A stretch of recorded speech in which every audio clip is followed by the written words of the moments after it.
Hello friends, எல்லாரும் எப்படி இருக்கீங்க? எல்லாருமே நல்லா இருப்பீங்கன்னு நம்புறேன். இன்னைக்கு வந்துட்டு தேர்ஸ்டே மார்னிங் பிள்ளைங்க ஸ்கூல் போயிட்டாங்க. என்னோட குட்டி பொண்ணு 3வது பொண்ணு வந்து தூங்கிட்டு இருக்கா. நெறைய பேர் வந்துட்டு 3வது பொண்ணு அப்படின்னு சொல்லிட்டு நெறைய பேர் வாழ்த்துக்கள் வந்து சொல்லியிருக்கீங்க. வாழ்த்துக்கள் சொன்ன எல்லா உள்ளங்களுக்கும் ரொம்ப ரொம்ப நன்றி. சில பேர் வந்துட்டு வருத்தப்பட்டும் வந்து பேசியிருக்கீங்க. அது பர்சனலா என்னோட எப்படி சொல்றது, நம்ம மேல அக்கறைப்பட்டு, "சரி 3வது பொண்ணா கவலைப்படாத" அப்படிங்கிற மாதிரி. நெறைய பேர் வந்து சொன்னது என்ன அப்படின்னா, "என்ன குழந்தைன்னு பார்த்துட்டு பெத்துருக்கலாமே" அப்படின்னு சொல்லிட்டு. அந்த ஐடியா வந்துட்டு எங்க மைண்ட் செட்ல வந்துட்டு இல்ல. எல்லாமே இறைவன் கையில.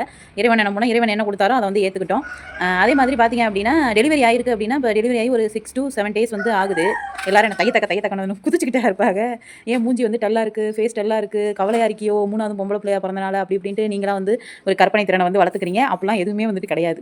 நார்மல் டெலிவரியா இருந்தாலுமே அதுவும் வந்து வலி தான். சிசேரியனா இருந்தாலும் அதுவும் வலி தான். குழந்தை பெத்துக்கிறது. அது வந்து தெரியும். பெண்களா இருக்கிற நம்ம எல்லாருக்குமே. இன்கேஸ் ஆண்களுக்கும் அது வந்துட்டு புரியும். அப்படி இருக்கிற பட்சத்தில ஒரு சில வேலைகள் நான் வந்து செய்ய தான் செய்றேன். சில டைம்ஸ் வந்து ரெஸ்ட் எடுக்க தான் செய்றேன். அப்படி இருந்தும் பெயின் வந்து அதிகமா இருக்கு. இருக்கிறனால அதுக்கு டேப்லெட், மருந்து அப்படின்னு சொல்லிட்டு அதுவுமே சைட் பை வந்து எடுத்துக்கிட்டு தான் இருக்கேன். 10 இயர்ஸ் கேப் ஆனனால உடம்புலயும் வந்துட்டு நெறைய ப்ராப்ளம்ஸ், திடீர்னு கை வந்து வீங்குறது, கால் வீங்குறது, ரொம்ப நேரம் உட்காந்துருந்தோம்னா கால் வந்து வீங்குற மாதிரி இருக்கு. இந்த மாதிரியெல்லாம் வந்து இருக்கிறதுனால கொஞ்சம் எனக்கு வந்து கஷ்டமா இருக்கு. இப்ப இருக்கிற சூழ்நிலைகள் வந்து. அதனால கொஞ்சம் டல்லா ஃபேஸ் அப்படி வந்துட்டு இருக்கும். இத பார்த்துட்டு உடனே 3வது பொம்பள பிள்ளை பிறந்தனால ரொம்ப சோகமா வந்துட்டு இருக்கு அப்படின்னா, எதுக்கு எடுத்தாலும் என்ன பல்ல ஈன்னு காட்டிக்கிட்டேவா இருக்க முடியும்? என்னடா கொடுமையா இருக்கு! அப்படிங்கிற மாரி தான் இருக்கு.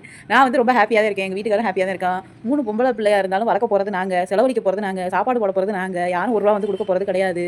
அதனால யாரும் வந்துட்டு சும்மா வெட்டியா வந்துட்டு என்னத்தையாவது வந்து சொல்லாதீங்க. அப்படி சொல்றவங்க முடிஞ்சுச்சு அப்படின்னா, ஆளுக்கு ஒரு 5 கிராம் 5 கிராம்ல கொஞ்சம் தங்கம் கொண்டாந்து குடுத்தீங்கன்னா, எங்க பிள்ளைகள வந்து குரோத் பண்றதுக்கு கொஞ்சம் யூஸ்ஃபுல்லா இருக்கும். வேணா அத வேணா வந்து செய்யுங்க. அப்படி இல்ல அப்படின்னா, உங்கள்ட்ட காசு இருந்துச்சு அப்படின்னா, என் நம்பர தரேன் ஜிபே பண்ணி விடுங்க. அது வந்து என் பிள்ளை வளர்க்கறதுக்கு கொஞ்சம் குரோத் ஆகும். சும்மா வெட்டியா வந்து என்னத்தையாவது வந்து பேசி என்னத்தையாவது வந்து சொல்லாதீங்க. அவ்வளோதான் நான் சொல்லுவேன். சரிங்களா? அதனால கடவுள் என்ன குடுக்குறாரோ அத வந்து நம்ம ஏத்துக்கிட்டோம். அவ்வளோதான். மத்தபடி நீங்களா வந்து கற்பனை திறன வளர்த்து என்னத்தையாவது வந்து சொல்லாதீங்க. ஓகேங்களா? எங்க வீட்ல எல்லாருமே ஹேப்பி தான். நாங்க ஹேப்பி தான். அதாவது புண்ணியம் பண்ணவங்களுக்கு தான் வந்து பொம்பள பிள்ளைன்னு சொல்லுவாங்க. அது வந்து ரியாலிட்டில உண்மை. நம்ம நல்லது பண்ணியிருந்தோம் அப்படின்னா தான் நம்மளுக்கு வந்துட்டு கடவுள் நல்லதே வந்து செய்வாரு. நாங்க நல்லது பண்ணியிருக்கோம். மனசளவுல நாங்க நல்லது பண்ணியிருக்கோம். அதுக்கப்புறம் கடவுள் நம்மளோட கணக்கெல்லாம் பார்ப்பார்ல, அதையும் பார்த்து தான் நம்மளுக்கு வந்து குடுத்துருக்காரு. அதனால வந்துட்டு நோ ஃபீலிங். எல்லாருமே ஹேப்பியா வந்துட்டு இருக்கோம். எங்க வீட்ல வந்து 3 ரோசஸ் 3 பிரின்சஸ் வந்து இருக்காங்க. சரிங்களா? 3 பிரின்சஸோட மதர் நான். அதனால நான் வந்து ரொம்ப ஹேப்பியா இருக்கேன். அதனால டோன்ட் வரி, யாரும் வந்து ஃபீல் பண்ண வேண்டாம்.